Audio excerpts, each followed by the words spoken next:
प्रभु प्रिय संतानों से विशेष अनुरोध है कि इजी वे मुरली दर्शन चैनल को सब्सक्राइब अवश्य करें, रोज नोटिफिकेशन मिलते रहें, उसके लिए ऑल पर टच अवश्य करें। साथ साथ वीडियो अगर अच्छा लगा हो, स्पष्ट समझ में आया हो तो अवश्य सभी को शेयर करें और लाइक भी करना ना भूलें। अगर कुछ त्रुटि हो तो कमेंट बॉक्स में जाके अपने इस भाई को कमेंट भी करना ना भूलें। इन्हीं शब्दों के साथ आप सभी खुश रहें, खुशहाल रहें, खुशियां बांटें। तो आइए चलते हैं, सुनते हैं बाबा की मुरली का। हम आते हैं बाबा के घर में। जब पहली बार कदम पड़ता है तो कहीं न कहीं कुछ अपेक्षाएं, कुछ चाहत बनी रहती है। अज्ञान काल में कुछ न कुछ तो रहता ही है, चाहे मन की शांति की प्राप्ति के लिए आए हों, सत्य ज्ञान की प्राप्ति के लिए आए हों, या कोई दुख दर्द शारीरिक या मानसिक उसको मिटाने की स्थिति में हम इस घर में आए हों। धीरे धीरे जब हम आगे बढ़ते हैं ज्ञान में तो अपनी आत्मिक स्थिति, अपने उस पिता का स्वरूप का परिचय, संसार का जो मालिक है सर्वशक्तिमान, जो सागर है, अनलिमिटेड है, उसके साथ हमारा संबंध जुड़ता है और एक खुशी पैदा होती है, एक अंदर में आनंद पैदा होता है कि जो चीज हमें मिली है हम औरों तक भी पहुंचाएं। हमारा एक फर्ज बनता है, जो हमारे भाई बहन दुखी हैं, परेशान हैं, भटक रहे हैं अंधेरे में अज्ञानता के, तो क्यों ना हम ज्ञान का सूर्य पैदा करें, ज्ञान का प्रकाश दें हम उनको। ऐसा होता है ना।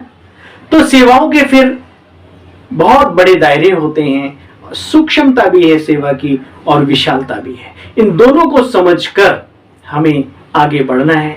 कैसे बढ़ना है? बाबा अपनी मुरलियों के आधार से हमारी पालना करते रहते हैं ज्ञान और योग से। तो आइए आज बाबा की साकार मुरली का सार। 4 मार्च 2024।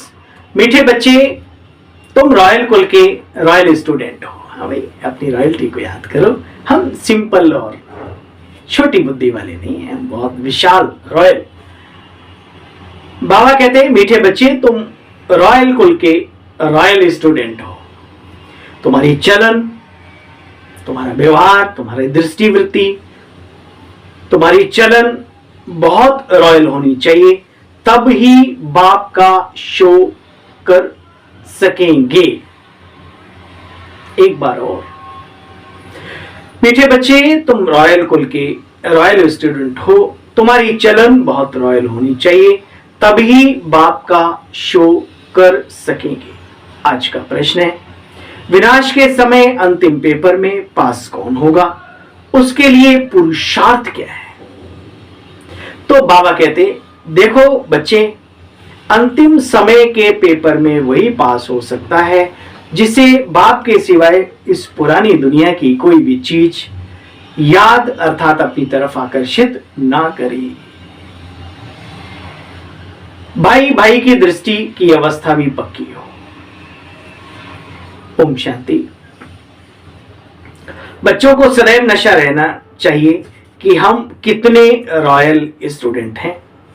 बेहद का मालिक बाप परमधाम से आकर के हमें पढ़ाते, तुम कितने ऊंच कुल के रॉयल स्टूडेंट हो, जानते हो? तो बच्चे, चलन भी बड़ी रॉयल होनी चाहिए।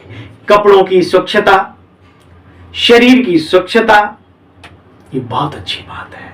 थोड़ी मन की भी स्वच्छता को समझ लो और रॉयल चलन के अंदर और क्या क्या बातें आती हैं उन पर मनन चिंतन कर लो। एक छोटी सी 1 मिनट की स्टोरी। अपने हेलीकॉप्टर से उतरकर और एक सभा में एक व्यक्ति गया। सूट बूट पैंट पतलून, घड़ी लाखों रुपए की, बूट बड़े महंगे, बहुत कुछ।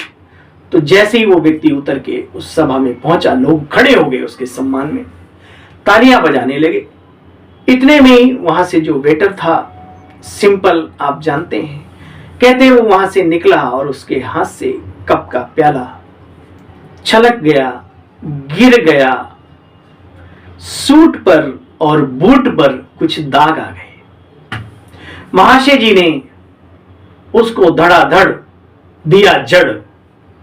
वही लोग जो उसके सम्मान में खड़े हो चुके थे, वही लोग जो इतना आदर और सम्मान की नजर से उसको देख रहे थे, वीआईपी कहते थे, अब जैसे ही उसने वो जड़ा धड़ाधड़, वही लोग, वही दृष्टि, अब नजरिया उनका क्या हो गया, आप विचार करें क्या नजरिया हो गया होगा।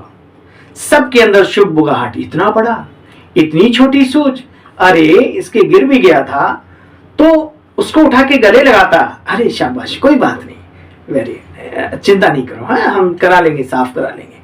अगर वो ऐसा करता तो कितनी ऊंची नजर सोने पे सुहागा हो जाती।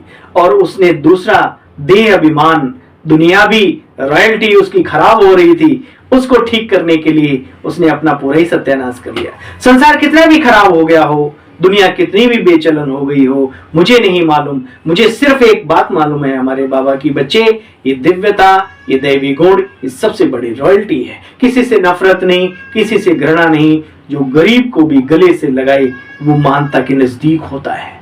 ये बात याद रखना इस चाल चलन रॉयल्टी शब्दों के साथ। आइए चलते हैं बाबा की मुरली को आगे बढ़ाते हुए। बाबा कहते बच्चे, रॉयल चलन चाहिए तभी उस बाप का शो कर सकेंगे। बच्चे बाप का शुक्रिया क्या मानेंगे, बाप आपे ही आकर हाथ में बच्चों को बहिश देते थे। भक्ति मार्ग में बच्चे बाबा बाबा करते हैं, अभी उस बाप की पहचान मिली हुई है, निश्चय पक्का हुआ है। बच्चे इसमें कोई तकलीफ की बात नहीं। बाबा कहते कोशिश, हाँ बच्चे कहते बाबा हम कोशिश करते हैं परंतु माया कोशिश करने नहीं देती। बच्चे समझते हैं पढ़ाई में खास पुरुषार्थ चाहिए। जो अच्छे बच्चे हैं उनको फॉलो कर सकते हो। आज बाबा ने कहा किनको, अच्छे बच्चों को, जो बाबा के कार्य में अपने जीवन को अर्पित किए हुए हैं और मन बुद्धि को भी समर्पित किए हुए हैं बाबा के प्रति, दोनों चीजें हैं। बाबा कहते उनको फॉलो कर सकते हो। सभी यही पुरुषार्थ करते हैं कि हम ऊंच से ऊंच बाप का वर्षा ले लेवें, कांटे से फूल बन जावें। तो बच्चे उसके लिए, इन सब चीजों के लिए बाबा की याद बहुत जरूरी है। परसों कहा था ना बाबा ने मुरली में कि बच्चे मुझे जानने से एक तो तुम सब कुछ जान जाएंगे, दूसरा मेरी याद से तुम्हारी सारी मनोकामनाएं पूर्ण हो जाए। जब भी कुछ हो घबराओ मत, हिलो मत, डरो मत, कुछ करो तो बाप को याद करो बस नशे से। आत्मा को क्या वैर, क्या द्वेष, आत्मा की क्या बेइज्जती, क्या वो, आप उस नशे में स्थित तो हो। धीरे धीरे अभ्यास होता है, एकदम तो नहीं हो जाता। बाबा ने कहा बच्ची मेहनत लगती है, समय लगता है, समय को भी समय चाहिए अच्छा समय लाने के लिए। बहुत ही सुंदर कोई दिव्य आत्मा हमारे जीवन काल में आकर के और बाबा के प्रति अब तो बहुत आगे बढ़ गए, दिल की दुआएं हैं। लेकिन कुछ ऐसे शब्द छोटे छोटे बच्चों के मुख से भी निकल जाते हैं जो अंदर में छप जाते हैं। भैया समय को भी एक अच्छा समय चाहिए, अच्छा समय लाने के लिए थोड़ा मेहनत लगती है। ये रंगरेज की दुकान नहीं है जो दुपट्टा रंगा और टांग दिया लाल हो गया, यहाँ जीवन लग जाते हैं पूरे। कुछ बाकी रह जाता तो अगला जन्म लेके भी बाबा कहते हैं अच्छा बनने की फिर मेहनत करनी पड़ती। कई ब्राह्मणों के साथ दो दो जन्म भी लगाते हैं बाबा, है ना। अच्छा बच्चे, ज्ञान और भक्ति में बच्चे बहुत फर्क है। हाँ क्या फर्क है, दिन रात का फर्क है ना, अंधेरे और प्रकाश का फर्क है, वो आप जानते हो। मुझे बखान करने की शायद आज आवश्यकता नहीं है। सब बाबा के समझदार बच्चे हैं, बाबा ने कल कह दिया, ठीक है, इसलिए हमने भी कह दिया, सब बाबा के नंबर 1 बच्चे। भक्ति में अच्छे अच्छे गीत गाते हैं परंतु किसी का कल्याण नहीं कर सकते, सिर्फ गाते हैं। कल्याण तो है ही कब, जब अपने स्वधर्म में टिके और उस ईश्वर को याद करें। याद करने में कल्याण है। तुम्हारा याद करना ऐसा ही है जैसे लाइट हाउस चलता फिरता, तो अपने को लाइट हाउस समझकर बाप को याद करो। बच्चे दिल अंदर समझते हैं बाप दादा ने हमें स्वर्ग का वर्षा, बाप दादा से हमें स्वर्ग का वर्षा मिलना है। ये है नर से नारायण बनने की सत्य कथा। कौन सी, यही जो बाबा सुनाते हैं, है ना, सत्य पिता आकर के सत्य जो बातें सिखाते हैं, यही है नर से नारायण की, नारायण बनने की सत्य कथा। बाबा कहते बच्चे तुम्हारी आत्मा जो तमो प्रधान बनी थी उसको सतो प्रधान अब बनना ही बनना है। वहां तो लीलावती कलावती देवरानी जिठानी की बात है, वहां सत्य और नारायण और वो सब आता ही नहीं है कहीं कुछ। संतोषी माता की कथा में संतोषी माँ का कोई वर्णन होता ही नहीं है, वो कन्या का वर्णन है, लकड़ारे लकड़ी लाई, फिर वो है ना ऐसे ऐसे वहां कथा चल रही थी। तो जो वहां कथा चल रही थी कौन सी चल रही थी? प्रश्न है भक्त आत्माओं से, प्यार का प्रश्न है, क्योंकि बाबा ने कहा है बच्चे ज्ञान और भक्ति में बड़ा फर्क है, महसूस करने की बात है। बाबा कहते हैं बच्चे ये सत्य नारायण की कथा है, नर से नारायण बनने की, जो तुम बच्चे सुनते हो वही कैसे भगवान आकर के मनुष्य से देवता बनाते हैं। वहां तो सिर्फ गाते रहते हैं, यहाँ बाबा आकर के बना रहा है। यह भी खुशी होनी चाहिए, प्रदर्शनी आदि में जो लोग आते हैं तो उनको भी पहले पहले ले जाकर के शिव बाबा के चित्र पर खड़ा करो। बाबा कहते बच्चे मुझे याद करने से तुम ये बन जाएंगे। शिव बाबा को याद करोगे तो लक्ष्मी नारायण जैसे बन जाओगे, अभी नहीं आने वाले युग में, सतयुग में। गुण धारण अभी करने, फादर से ही वर्षा सतयुग का मिलता है। भारत सतयुग था, अब नहीं है, फिर बनना है। इसलिए बाप और बादशाही को बच्चे याद करते रहो, याद करते रहो, याद करते रहो। देखो जन्म जन्मांतर की बातें सुनते सुनते मनुष्य आत्मा को जैसे माया ने बुद्धि का ताला लगा दिया। बाप आकर के ज्ञान रूपी चाबी से उस बुद्धि को खोलते हैं, ताले को। पत्थर बुद्धियों को पारस बुद्धि अथवा कांटों को फूल बनाने के लिए बाप आते हैं। बाबा कहते बच्चे ये मिशन है तुम्हारी चालू, कांटों को फूल बनाने की। उससे पहले खुद बनना है ना। फूल कितने अच्छे लगते हैं, है ना, ये पीछे रखे हुए प्लास्टिक के सही, लेकिन कितने अच्छे लगते हैं, है ना। और यही कांटे वैसे सूखे साखे रखे हो अच्छा लगेगा। ऐसे ही हम सबका जीवन है, हरा भरा पेड़ कितना अच्छा लगता है, फलदायी पुष्पदायी, और वही सूखा वृक्ष हो, भले लकड़ी आती है काम आती है सब कुछ, लेकिन कहाँ हरियाली और कहाँ सुखाली, बिल्कुल सूखा। बाबा कहते बच्चे रावण कांटा बनाता है, बाप आकर के फूल बनाते हैं। तुम बच्चे मनुष्यों से पूछो आखिर रावण कौन है, कब से इसका जन्म हुआ, कब से जलाते हैं। तुम अनेक प्रकार के प्रश्न प्यार से पूछ सकते हो। वह भी समय आएगा जो ये सब पूछेंगे, कोई तुम्हारी बात का रिस्पॉन्स कर ना सके, तुम्हारी आत्मा याद की यात्रा पर तत्पर हो जाएगी। तो बच्चे अपने आप से पूछो, हम सतो प्रधान बन रहे हैं, क्या हमारी दिल गवाही देती है? अभी कर्मातीत अवस्था तो हुई नहीं, होनी ही है, जरूर होगी जरूर, क्योंकि बाबा आए हैं कर्मातीत अवस्था बनाने। देखो बच्चे इस समय तुम बहुत थोड़े हो, इसलिए तुम्हारी कोई सुनते नहीं और तुम्हारी बात ही नहीं आ रही है, निराली है। कोई पुरानी बातें और ढोल तमाशे के साथ, हारमोनियम मृदंग सारंगी के साथ तो ऐसा नहीं करते है ना। यहाँ तो सीधा सीधा ज्ञान है। ज्ञान सुनो, अपने जीवन में धारण करो, अपना जीवन अच्छा बनाओ। यहाँ कोई दैहिक और दैहिक दुनिया की बातें होती ही नहीं, इसलिए लोगों को कम भाती हैं। कोई लगी लपटी नहीं, कोई चापलूसी नहीं, कोई वो नहीं। 3-4 दिन पहले बाबा ने कहा बच्चे किसी के पीछे नहीं पड़ना। क्या रॉयल नॉलेज है ना। जिसको जरूरत हो वो 1000 बार आएगा, अपने जीवन को बनाएगा, प्रभु से अपना नाता जोड़ेगा, अपने संस्कारों को सुसंस्कार बनाने की मेहनत करेगा। नहीं होगा तो चाहे तुम कितना भी कुछ कर लो, वो नहीं तो नहीं। देखो बच्चे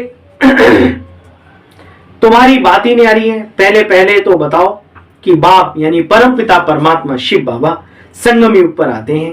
एक एक बात जब धीरे धीरे समझें तब फिर उन्हें आगे बढ़ाओ। बहुत धैर्यता से प्यार से समझाना होता है बच्चे कि देखो तुमको एक नहीं 2 बाप है, 2 हजम कर जाए फिर बोलो नहीं भैया तीसरा भी है ना। कौन सा है वो हम सब जानते हैं, है ना। अलौकिक और लौकिक तो सभी का होता है, और शिव बाबा ठहरा पारलौकिक। सिंपल सी बात है, कोई उसमें। देखो बच्चे तुम अच्छी रीति मिनिस्टर आदि को भी समझा सकते हो। समझाना ऐसा होता है जो उनको पानी पानी करते हैं, सुना, प्यार से धीरे से। सत्य को साबित नहीं करना, सत्य अपने आप में साबित होने की क्षमता रखता है, लेकिन सत्य को परोसने का अकल तो चाहिए। ये जरूर याद रहे। समझाना ऐसा चाहिए जो उनको पानी पानी कर दे। तुम्हारा ज्ञान बच्चे बहुत मीठा है। अरे तुम सुनाना शुरू करो तो धैर्यता तो रखो। लोग बीके बनने के बाद सोचते हम ज्ञानी हैं। अरे भाई सामने वाले की भी सुनो। किसी ने बोला अपनी भाषा में अपने इष्ट का नाम लेके नमस्ते, जय श्री राम, जय श्री कृष्ण, राधे राधे, ओम शांति, ओम शांति। क्यों भाई? तुम अगर राधे राधे कर लोगे, तुम जय श्री राम कर लोगे, तुम सीताराम कह लोगे, तो तुम ओम शांति से घट के कोई दूसरी शांति हो जाओगे। थोड़ा सा प्यार से, वहीं से तो हम निकले हैं। उन्हीं बातों को सामने वाला जब तक ये नहीं महसूस करता कि हमारी सुन रहे हैं, हमारे को सम्मान दे रहे हैं, तब तक वो तुम्हारी बात नहीं सुनेगा। आप थोड़े से अहंकारी हो, वो पूरे भरे हुए, तो फिर कैसे ज्ञान समझा पाओगे? तो थोड़ा सा ठहरो, थोड़ा सा सम्मान दो, थोड़ी सभ्यता सीखो, फिर बाबा के सत्य ज्ञान को परोसना सीखो प्यार से, धीरे धीरे। आज बाबा ने सिखाया है ये सब। और 3 बातें मैं हमेशा बोलता हूं, आप सबको भी सिखा रहा हूं। आत्मा के ऊपर कभी कोई बहस नहीं कर सकता। जितना सत्य स्वरूप बाबा ने हमारा बताया, हमें परिचय दिया, आप क्लियर करके समझाओ। आत्मा अजर अमर अविनाशी परम धाम निवासी, ये यहाँ पर है। ऐसे प्यार से बताते बताते बताते बताते मजाल क्या कोई प्रश्न कर दे, सुनते रहेंगे। शिव बाबा का परिचय दो, वो निराकार जिसको बड़े बड़े धनुर्धर, बड़े बड़े धर्म स्थापक, बड़े बड़े साइंटिस्ट सब भी उसी तरफ इशारा करते चले आए, तो वो कौन है? उसका दो परिचय, सिस्टेमैटिक दो। और उसके बाद आत्मा और परमात्मा की कनेक्टिविटी के लाभ, राजयोग के लाभ सिखाओ, और कैसे याद किया जाता है वो विधि सिखाओ। अगर कोई प्रश्न करते तो मैं इधर वाला कहानी निकाल दूंगा, बताना मेरे को व्हाट्सएप पे। कहीं नहीं, प्रश्न तब होते हैं जब हम उल्टा सिखाते हैं। दादी के तन में बाबा आया, संगम युग चल। अरे वो कहेंगे कौन सा युग, किसकी दादी में, क्या उन्हें अभी पता ही नहीं है, तो अव्यक्त मुरली की बातें उन्हें सुनाने लगो, हैं? तो ये सब ठीक नहीं। पहली खुराक, दूसरी खुराक, तीसरी कैसे देनी है, वो बीके बने हो, सीखो। बहुत सारा साप्ताहिक कोर्स है, उसमें से आप अपना एक बनाइए, अलग नहीं, लीक से हटके नहीं, ज्ञान बाबा का ही अपना। मतलब कहां पर कौन सी बात क्या सूट करती है वो आप सीखिए। आप बहने हो, ये मत बहाना दो हम कम पढ़े लिखे। याद रखना, आध्यात्मिकता में बाहरी दुनिया की पढ़ाई कोई मायने नहीं रखती। आपको सिर्फ और सिर्फ एक चीज चाहिए, सिखाने का शौक, सीखने का शौक, सेवा करने का शौक, आगे बढ़ने का शौक, अच्छा वक्ता बनने का शौक, अच्छा योगी योगिनी बनने का शौक। यही शौक तुम्हें सब कुछ करा देगा, चिंता मत करो, बहुत आगे ले जाएगा। आइए, बाबा कहते हैं बच्चे तुम्हारा ज्ञान बहुत मीठा है। बच्चे प्रेम, ये बाबा की मुरली आज पढ़ना, आपको लगे हम अपनी तरफ से नहीं, आप हमारे अपने हो। जैसे बाबा चाहता है हर बच्चा मास्टर बने, ऐसे आपके इस भाई की भी छोटी सी कामना है, बने ना बने, लेकिन हम अपने लिए तो सोचते हैं बाबा हमें जरूर बनाना आप। बाबा कहते प्रेम से बैठकर सुने तो बच्चे प्रेम के आंसू आ जाएं। इतने प्यार से सुनाओ, इतने प्यार से कि सामने वाला प्रेम से बैठकर सुने और उसके अरे अच्छा। और एक बार नहीं, आज ही मिल गया, आज ही डुबो दे हम उसको ज्ञान सागर में। थोड़ा वक्त, थोड़ा थोड़ा चाहिए, समय को थोड़ा वक्त दो, कुछ ऐसा छोड़ दो वो याद करे आपको कि नहीं था कोई विशेष, दोबारा मिलना है उससे, दोबारा मुझे बात करनी है बस। बाबा कहते हैं प्रेम से बैठकर सुने तो प्रेम के आंसू आ जाए। हमेशा इस दृष्टि से देखो कि हम अपने भाई को रास्ता बतला रहे हैं। योग की कशिश अच्छी हो, अब इसमें योग भी चाहिए ताकि आपके अंदर से जो वेव्स हैं, वाइब्रेशंस हैं, वो उनको प्रभावित करें, अच्छे लगें, अंदर ही अंदर खुश होना चाहिए। बच्चे इसमें योग बल बहुत चाहिए।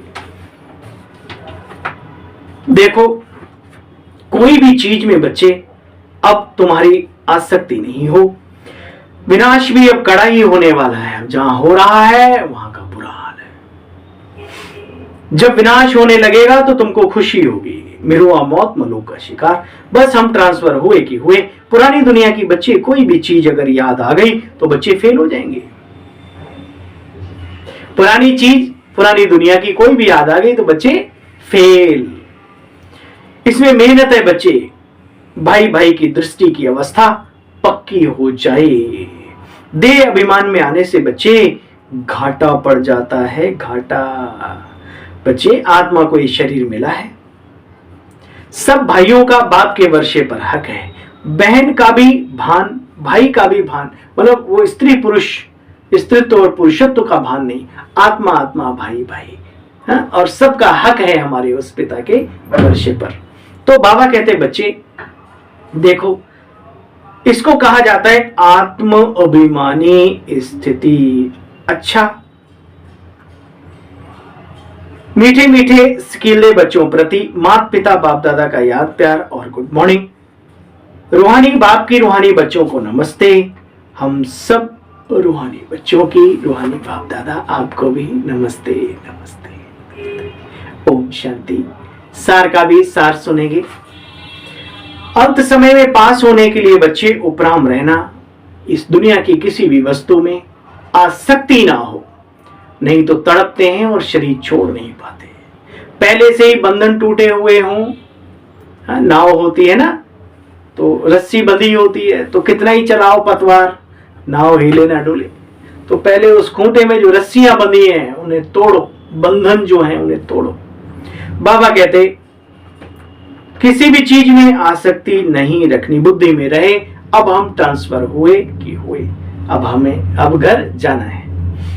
बहुत धैर्य, बहुत इंपॉर्टेंट पॉइंट है बाबा का, बहुत धैर्य और बहुत प्यार से सभी को बाबा का परिचय दो।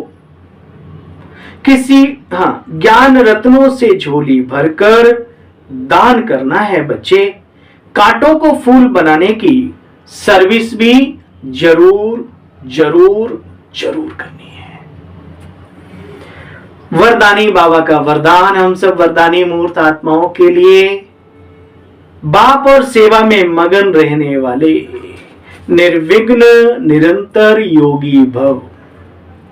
बाबा और बाबा की सेवा में माया को चांस ही नहीं। खाली मन मिट्टी का, तूफान का, शैतान का घर, कहावत है ना? बाप दादा कहते बच्चे जहां सेवाओं का उमंग है वहां अनेक बातें व्यर्थ सहज ही किनारा कर लेती हैं। जब एक बाप और सेवा में मन मगन रहे, निर्विघ्न निरंतर सेवाधारी सहज माया जीत बन जाए, आत्मा बन जाएगी। कब?